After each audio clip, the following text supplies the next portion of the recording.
and welcome to 9 to 42, the podcast from the team at the Guitar Show UK. Join us for interviews, updates and chat with artists, influencers and those that manufacture the gear that we love.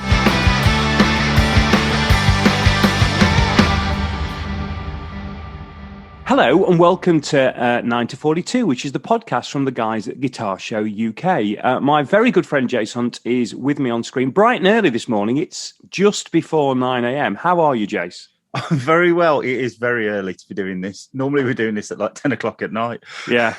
This is I think this is the earliest I've ever done one of these. Okay. And our guest is with us also bright and early. And I'm very excited. We're both very excited to have Bernard Butler with us for the day. How are you, Bernard? Good, thank you. Good morning.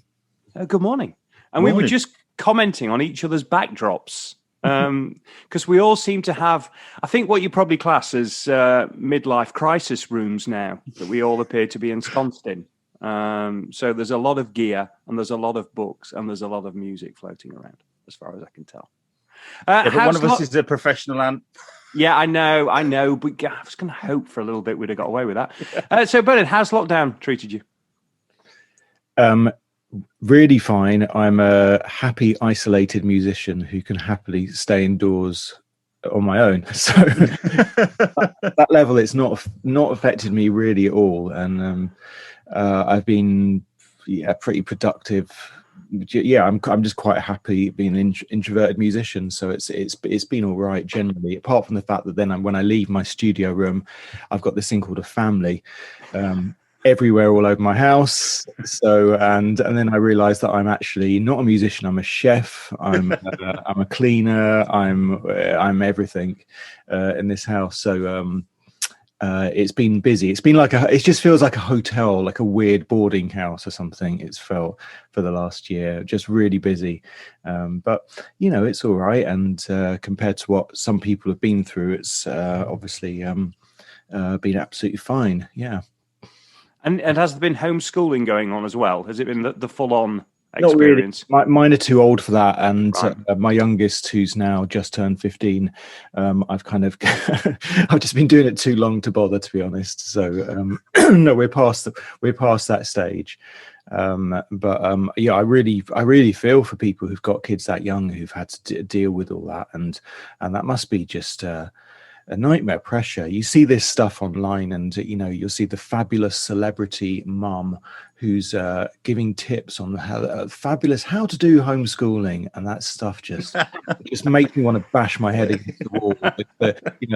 Those wonderful confident parents who do everything perfectly in a wonderful outfit, and then you see their beautiful home and kitchen, and I can't bear all that stuff. Really, so it's always been chaos in this house. Any parent that tells you that they've survived lockdown without an iPad and Netflix is lying. Absolutely, it's just lying. Yeah, it's not possible. Yeah, we've managed to do stuff like make sure we try and eat together, stuff like that every day. When we do eat together, we don't talk, obviously, or but actually just try and do stuff. But I don't know, let everyone live their lives, the way they do, and accept also that an awful lot of people aren't learning Russian or learning the violin or whatever, but a lot of people just live like this all the time anyway. And I've got plenty of friends that just like, well, that's how I live. What's the difference? The people who live on their own, and and then there's plenty of people who are just lonely characters out there anyway, and life has always been like this. So trying to solve problems to be as fabulous as possible in order to get through it, I think is really far of the mark for a lot of people. My biggest achievement's been I've sat in the garden more and I've read more, and that's been about the extent of what I could have managed. But I'm really quite proud of both of those things. Yeah, I mean, all those things are great. Yeah, same as here, and walking a lot, because getting out, just the amount of walking we've done is great.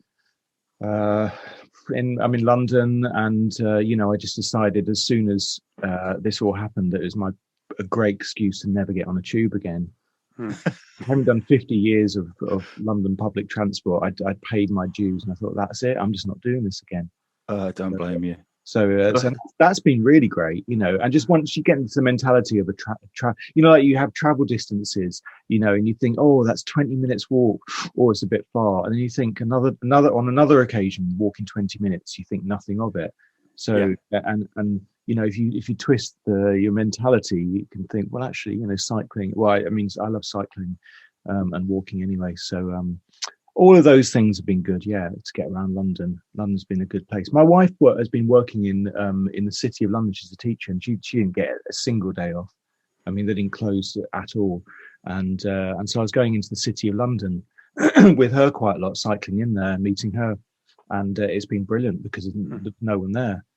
And all the city boys were gone, and the place was deserted. And actually, really, there's such beautiful streets around there. So, and it's still not back. It's still not back to anything like normal now, is it? I mean, I came down a couple of weeks ago for the first time in over a year, and I stayed in a really great little B&B actually in Pimlico. Never been to Pimlico before, and went for it's lovely, and went for a run along the river and what have you. And it was so quiet. Yeah, it's lovely down there. Pimlico is definitely where all the spies are. I was thinking when I go to the Tate Britain, which is in Pimlico. There's these lovely little streets all around it, and you just think, who lives here? Who would live in Pimlico? And it's just got to be KGB. That's what I think. It is, and MPs have got their hideaway sort of affair houses going on, by the river, that kind of stuff. Yes. I've got a quick question before we get on to, because I know, Jace, you've got a few. You'll have some things scrolled down because you're always the organised one. But with the announcement yesterday with regard to sort of the full easing of lockdown and the resumption of events and this, that, and the other, have you got any plans for gigging? I do, yeah. Very, very cautiously, yeah. Yes, I do.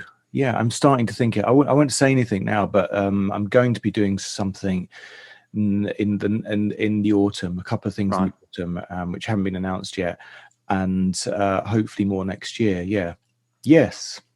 You're quite comfortable to get back out, and you think the audience will be comfortable to come and what have you. I'm really comfortable to go out. Yeah, I mean, obviously today the announcement is slightly bonkers, I think. Yeah, and I'm not sure how much I'm actually scared of coronavirus at this point, or spreading it more than it's just yet another calamity of mismessaging that bothers me about the whole thing. That I think is confusing for people who are in danger. So that's the real thing that bothers me, and just more chaos that I don't trust. But I've just actually at this moment as well, because I had COVID about 3 weeks ago, quite badly for about a week. We did in this house. So at this point, feeling quite well. I feel I'm pretty safe. Just kind of feel we're safe for a couple of months anyway. Even though we've had vaccines and stuff. So that's probably part of that. But in terms of going to shows, honestly, you won't really find me moshing down the front of the Brixton Academy. Those days have gone. And so where I might be going to personally, I imagine will be a pretty pleasant environment anyway for watching music. And by that point, I will have been in a football stadium as well. So that's I've got no excuses for that. But yeah, I'm really, really happy to be able to play again. For two reasons. First of all, because I feel music and the arts have been deliberately being given a big kick and treated appallingly on many levels during this period.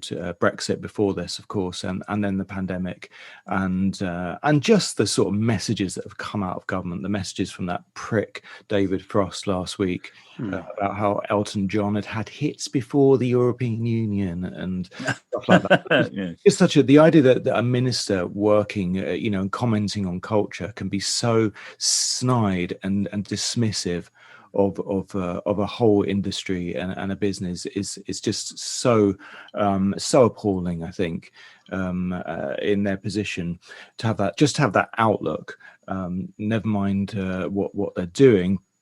So I think that kind of outlook that's come has been really poor for all the people working. I mean, just on that, the one thing that occurred to me about that comment was that people do have the assumption these days that you to survive in music, to be a young person, you have to be a Trustafarian, have wealthy parents, that kind of stuff. And no one else can do it. And there is a lot of that, actually, that a lot of that is true. And we see that in acting as well. But that forgets the people who are in their 40s and 50s making music, who've been doing it all their lives, who aren't super rich pop stars, who are just musicians. That's what they do for a living, and they just earn a nice, modest living, and love what they do, and most importantly, incredibly skilled, highly skilled people all their lives, who aren't living with their parents or on rich trust funds, and have just been cut down to size and told, you can't do that anymore. Yeah. And we don't really care. So I think this thing that you have to be Elton John or Radiohead or something, or a very wealthy young man from a public school background, they're the only people that are disadvantaged is really wrong. Is really inaccurate, and is one of the many inaccuracies that go on about how money works within music, the music industry, and in the arts. This has been going on for a long time. You'd always get these, BBC lists of the wealthiest young musicians every year, which is so annoying because you'd think, oh look, they're coining it in, aren't they? Look at that. What are you complaining about streaming, etc. When you've clearly it's just paying for another swimming pool, and it just really I find that really frustrating. So I think overall there's so many levels to the way people work in music that aren't Radiohead and Elton John, and it's nice that we have those people who can stand up for the lower for the different levels that people work at, but at the same time by the fact it is those people who are clearly very successful, it does give the public a really easy assumption that everyone is just sort of moaning, and I think that's really unfair. There's a huge lack of understanding, but I think about how, about the sheer number of musicians there are for whom that is what they do, of all age ranges, because there's the one thing about the industry now is there's a lot of people who, provided they can get out and play, can make a living. As a musician, you've got a reasonable back catalogue, a reasonable following, but the revenue generated to a large extent is getting out and touring and playing live. And if you go back right at the beginning when they were talking about the arts and the first announcements of some support came, it was all about venues, it was all about buildings, it wasn't actually about people. So all that first money seemed to get, people like the Music Venue Trust did a great job of saying, look, if these venues goes, they're not coming back. And I totally appreciate what they're doing. It makes a lot of sense. But we at no point have we had a conversation about actually the people who are, in all instances, are essentially a freelance. And then there's all the crew. Then there's all the engineers. Then there's all the lighting design guys. There's the skills that we have as a country where we probably lead in the world on these kind of things that, Broadway shows don't get put on without British talent. Big gigs don't get put on without British talent. And yet, if these people are forced to go and do something else, we'll never get those skills back. And it's just like you say, it's almost like an 80s mentality. If you hear somebody on the radio a lot, they must be doing well. Well, that's not how people get paid. Yeah, if a plumber does a really nice kitchen in your street and does really well out, or a big house conversion, you don't think in 20 years they can be coining it in. You just think that year they did well. Yeah. But then he's got to do another house the next year and so on. That's how self-employment works. We're not on salaries.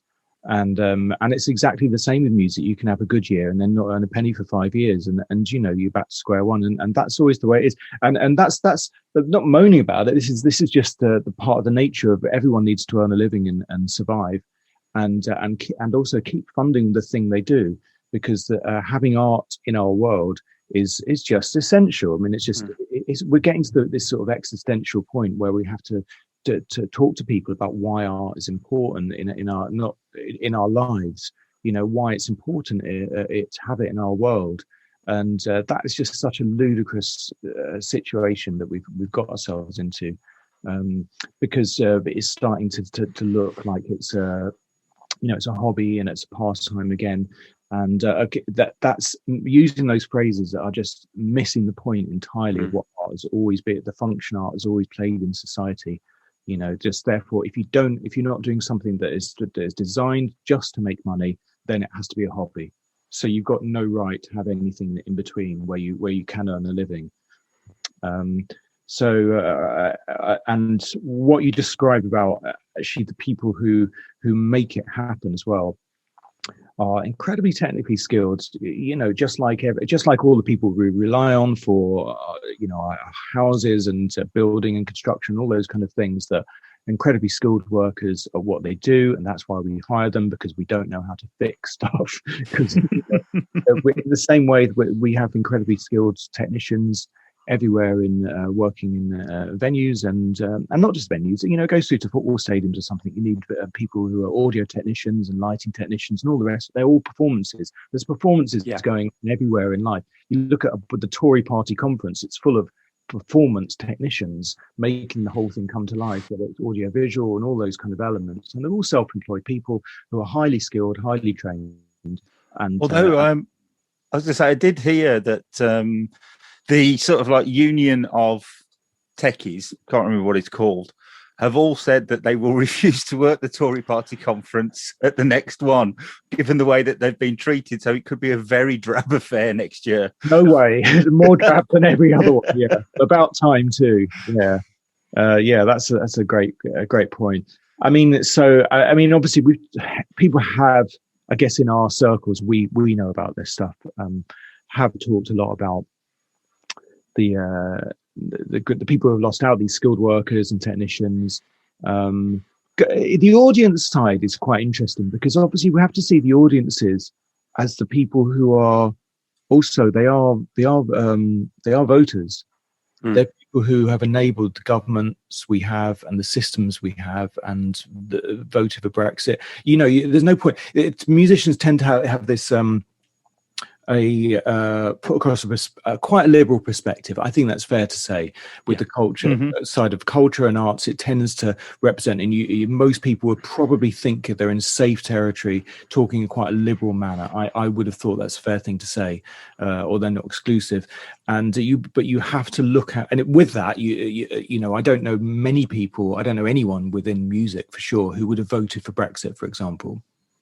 I don't know any personally. Well, I know people outside of it, but I don't know anybody who's working within music that's done. I can give you a little bit of help on that, simply because I went to an event that the Creative Industries Federation put on a few years ago, and they'd done some research that suggested that 97% of the Creative Industries Federation members thought Brexit was a terrible idea and had voted to remain in the EU. So even if there is a few, we're talking about sub 5%. But that's pretty conclusive. But you look out at your audience and you can't have that perspective. No. And so having views like I've got, and I'm safe to say that we've got here, about how the effects of Brexit will have, it's quite difficult to have those perspectives, exclusively, and look out at audiences that, on the one hand, do want to be with you and want to see you, and they need that, in their lives, because I think, again, going back to that point, everybody needs art and culture in their lives. People, whatever they do, they need to have that outlet. But looking out at those audiences that have enabled this situation, and that's quite awkward, I think. And I think that's a bit of an elephant in the room, and it's going to be in the future. And I think that, but that's the other part of it about playing live, is that I think, will I find it uncomfortable? I think people will so want to see live music. I think people so want to, if you ask anybody today, what's the thing that you most like, if this is all over at the end of the year, I don't think it will be, but if it all ends, what would you like to do that you haven't been able to do? Lots of people will mention, I don't know, a wedding or going to see a football match, and a lot of people will say music straight away. and as one of those top of the list things that they really missed. So on the one hand, it's been dismissed and pretty much a lot of it's destroyed and cast aside in a way that football obviously wasn't, because they did everything to protect that. But yet when it comes back, people will be absolutely desperate to go to a show. Yeah. And I'm not talking about going to Glastonbury. I'm talking about just going to see that band or that artist come to your, medium, small size venue in your town. You are, that feeling of knowing that somebody who you've heard or you've admired for years, or you like their music, is suddenly, a mile down the road on a Friday night, and that's the perfect night out for you.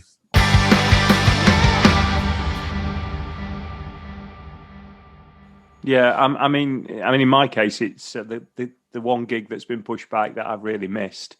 And you're right, it was local. I was due to see Richard Hawley, in Halifax, and that's been pushed back twice. But that's already the one. There's that, and the first time I'll get to go back to Bramall Lane, because I'm a Sheffield United supporter. So those are my two things. No, I'm an Arsenal fan and a season ticket holder, but I'm also I go, and I have been for the last 3 or 4 years, going to Haringey Borough, which is my local lower league club as well, in the Isthmian League. And that's I just go with friends, and we all support different teams, obviously. And we'll go to Borough, it's a different story, and it's just a really beautiful thing. There's like 300 people there, and it's just amazing. It's just great. But what the point I was trying to make was, that's the difference between obviously Sheffield United, West Brom, Arsenal. At the end of the day, they're all Premier League clubs, and they're all protected to a certain extent. Yeah. You look down the bottom there. Whoa! I mean, that's been very touch and go. Oh, it's been a car crash. Exactly, and they haven't been protected again. And it's a very similar thing to music, where Glastonbury, will make it, and certain venues will make it, and certain musicians will make it, but as you go down the grades, people don't. And all of these things, again, you could say, well, what's the point in the Isthmian League? Why wouldn't you go to the Premier League, Premier League games or something? Why would you bother? And the answer again is that people need this in their lives. It's what our lives are.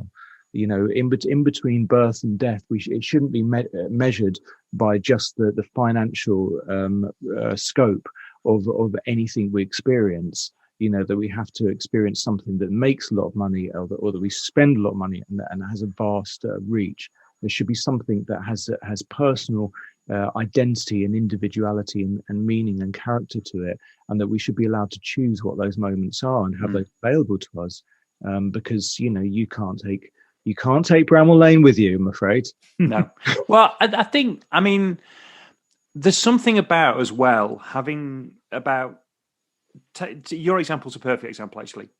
That's about something that anchors you to your area, and it anchors you to your friends, and it's a shared experience, and it just happens to be that's the club that you've picked, and you've obviously you've found the one local to you. Because if there's no, for most of us, football, starts because somebody takes you when you're 4 or 5 to a football match for the first time, and the bastards always win on that first time that you go, always, and then you're hooked. And then you're hooked, and then you end up, whether it's West Brom or it's Arsenal or it's the Blades, whatever it is, that's where you are. But if you get a group of people together and say, well, let's on the alternate weekend, let's go and watch our local team. That's more of a choice. So you're picking then on locale, and it's because you're anchored to that space, and that's a really really good thing. It's a good thing for us as human beings. It was interesting. Well, the Haringey Borough, because we did hit the news about a year ago. Well, 2 years ago, I think it was. There was the famous, when the notorious racist incident. You might remember, it was the same week England were playing Bulgaria, I think, and there was a load of racist chanting in that week. And there was the following Saturday, Borough were playing in the Cup, FA Cup, like first round, with Swindon. And there was several players that were racially abused by the Swindon fans, and we walked off. And because it was the Cup day, it hit the news, because there was people knew about it and stuff, and it was really interesting to be in that situation, because it was such obviously an issue that's very much on the table and has been sadly ever since as well. But on the one hand, it was on a sort of national level with the England team, and on another level, it was happening around a very small place. You've got to remember, there's no screens there. You don't watch events again. You don't see that thing happen again, and it's happening right. You're standing on the touchline, so absolutely everything that happens right in front of you, and you're experiencing. And it was very emotional, very, very powerful thing to be part of that day.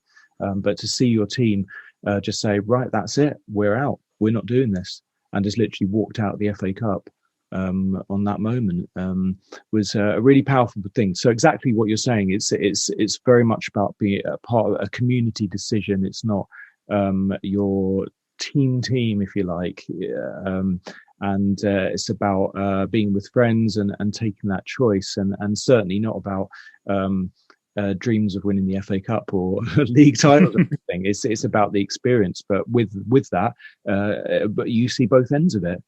Still, you see both in a microcosm, if you like. You see both ends of the spectrum: the joy and the highs, and then the lows as well that happen in society. Yeah, I've been to see Bromsgrove Sporting, which is my local team. It's probably the same level sort of thing, and I love the fact that you can at half time just change ends and go and stand behind the other goal. Moves round, yeah. It's like the whole crowd just does that, doesn't it?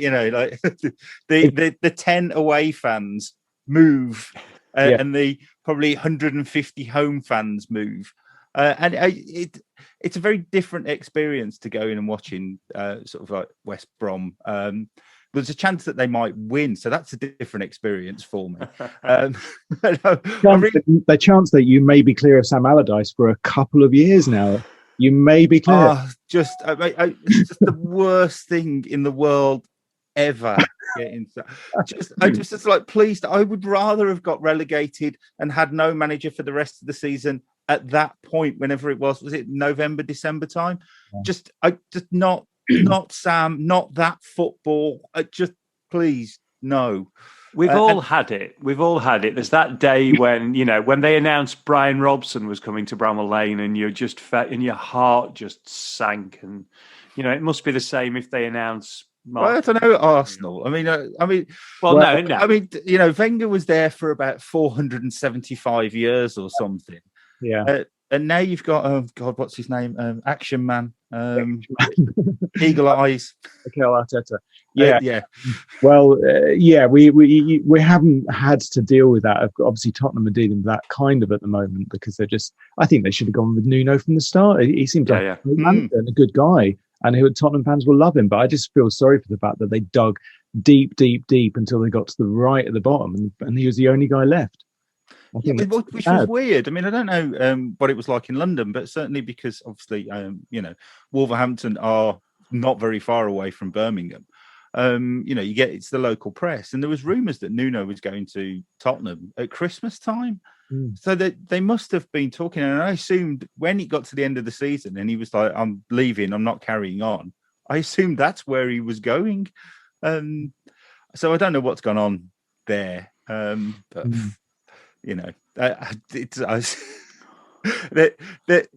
With their multi-million-pound stadium and their fan base and Harry Kane and all of that, that's their problems to worry about. It's for West Brom, the new kit is causing enough kind of controversy at the moment. One blue stripe, just one big down the middle blue stripe. Oh no! That's not Albion's kit. Yeah. I'm not happy about the Tottenham away kit, which is basically the Arsenal 71 away kit, yellow with blue. I don't really get on so many levels. I'm like, well, why do you want this? Let alone why do we want you to look like this? Kits is a really strange thing. So I suppose we should get onto music, shouldn't we? Really? Well, music. We can do if we like. We've got choices now. Funnily enough, I got Haringey, Borough FC, and Arsenal written down, so we've covered that off. And I suppose, do we want to talk about Record Store Day? Is that next weekend? Weekend after? I don't know if there's another one. There are several, aren't there? There was one a few weeks ago. Yeah, we just had one. We just had one was it about a month ago, and I had a release. Yeah, yes. So People Move On. How did that go? How did the song go, or how did the how did the re-release go? And how does that happen? Are you approached? Do you approach them? I mean, I don't really understand the mechanics of it. Okay, so there's a company called Demon, who are a super company who do lots and lots of reissues, and they take it upon themselves to just think, we could do that. Let's put that out. Which is a really nice role. They've got a couple of guys called Val and Ben who are great. They've been doing the Suede reissues for a number of years, and similar kind of setup. And it's their ideas. So they've been asking me, because I've been involved with that, and they did the McAlmont and Butler reissue a few years ago, because that record was never pressed on vinyl, and we put that together. They've been asking me to do People Move On for years, and I always said no. And so I said yes. Finally. So so that's all they did is actually just put out a reissue of it. It was never repressed on vinyl, so it came out again on vinyl for Record Store Day.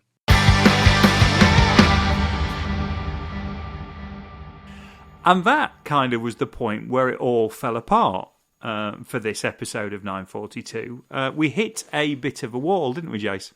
We did. It was brilliant. We've got another 20-25 minutes of conversation with Bernard.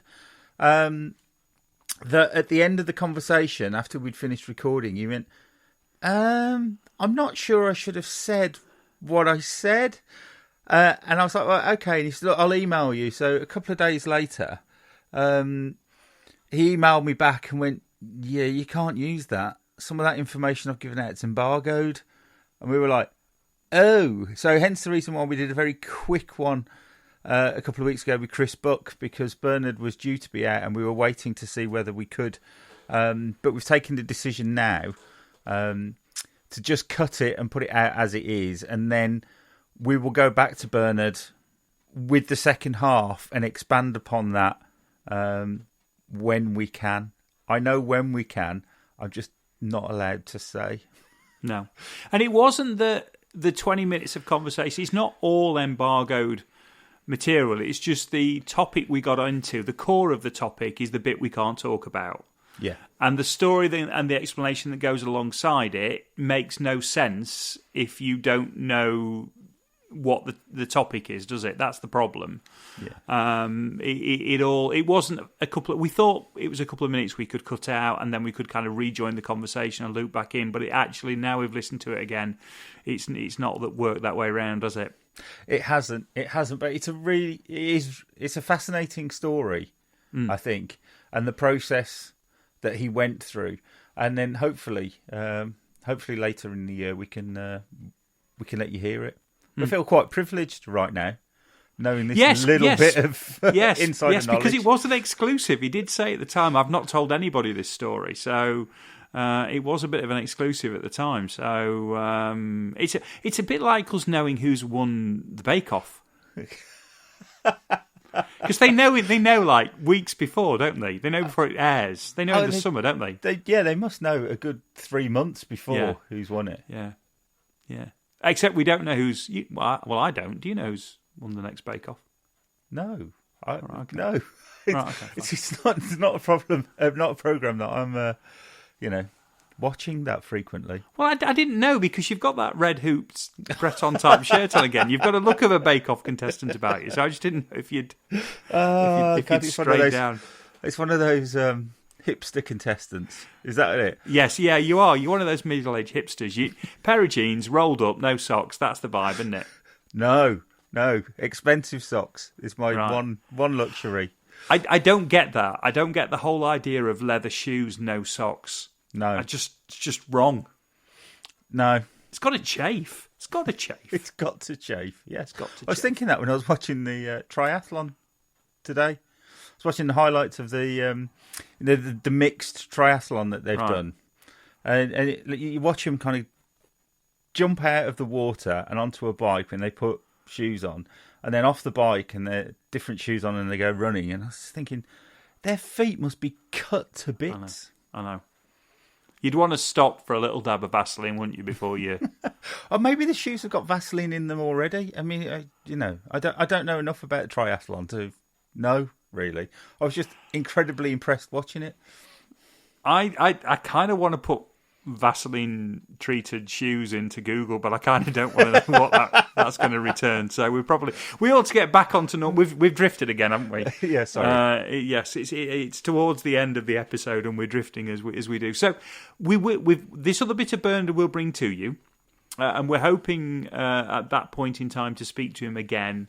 So the 20 minutes we've got, which is a great story in its own right, we'll try and pad out with another chat with Bernard around about the time when his embargo's out the way and we can actually let that bit of episode go.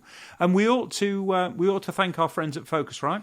Yeah, I sent Luke at Focusrite the artwork for this episode yesterday, and the title of the email was "You didn't have to chase me this time."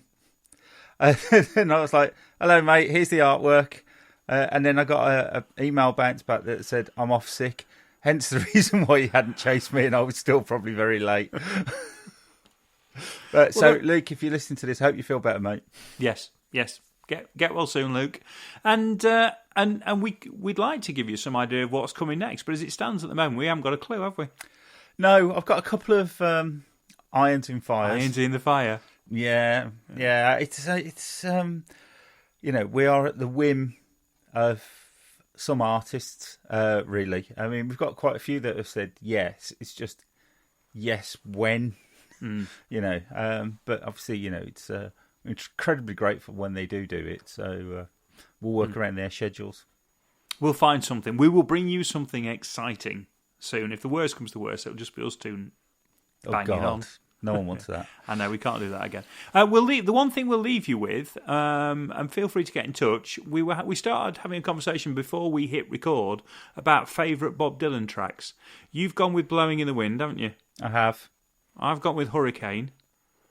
If you want to let us know your favourite Dylan track, then just put it in a comment on some of the socials somewhere. This is all very current for me because I'm currently obsessed with the new album by the Wallflowers, Jacob Dylan's new album. Right, I've not heard it. Oh, it's brilliant, absolutely brilliant. And I've got to be honest, the only reason why I started listening to it is because Butch Walker had produced it, and I'm a big fan of Butch Walker. Yes, and his fingerprints are all over it. You can hear the Butch Walker-isms, if you like, all over it. And so I love that album. So I then bought another Wallflowers album, Amazon reseller, 99p. Which one? It wasn't their second album. I've got that. I've got their first two. I love the first one, and they're just brilliant. Yeah. And I was like, I don't know how this bloke's kind of passed me by. Yeah, because it's right. It's absolutely your kind of stuff. The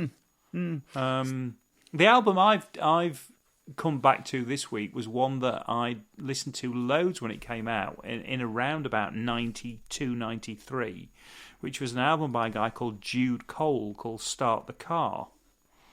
And I listened to it loads at the time, and then for whatever reason stopped completely. And I've started listening to it again this week, and it's fantastic. I'd forgotten how good it was. Very clean production, very early 90s, as you'd expect, but it's got bits of, there's bits of Tom Petty in there, there's odd bits of Dylan in there, there's bits of Don Henley in there, brilliant. It's on Spotify, Jude Cole. Bringing Down the Horse was the album I purchased. Yes, which is the second one, isn't it? Yeah. I think it is, or is that the first one? What's the cover like? Stars. On a black background? Yeah. Does it start with? It's got 6th Avenue Heartache on it. Yes, that's the one. That's the one. That's the first one of theirs I heard. I didn't realise it was the second album. That's fantastic. That album. So I've just taken the Wallflowers new album out of the car to put in Wallflowers' first or second album. I think it's first, actually, and I think it's tremendous. Excellent. It's definitely one they broke with. Yeah. It's definitely one they broke with. Right. Anyway, favourite Dylan tracks, if you want to get involved, favourite Dylan tracks, and the Wallflowers album is superb, and the Duke Cole album's really, really worth a listen. The kind of thing that I think Mr. Sloan would like. I'm sure Ian would like those. I'm sure he would. Actually, he might come on the podcast. Well, we can ask him. We could. He might come on at a moment's notice. He was quite an interesting chap. He's done a fair bit of things with a few people. He has. I was listening, including yourself. I haven't heard it yet. But I was listening to Windtown Marshals this week while I was working. It's been a couple of weeks since I put it on, but it's very good. It is. I can't remember which one it is. After all these years, that one. We better go because we're just rambling now, aren't we? Thanks for listening. Thanks to Focusrite. Thanks. Cheers. Bye-bye.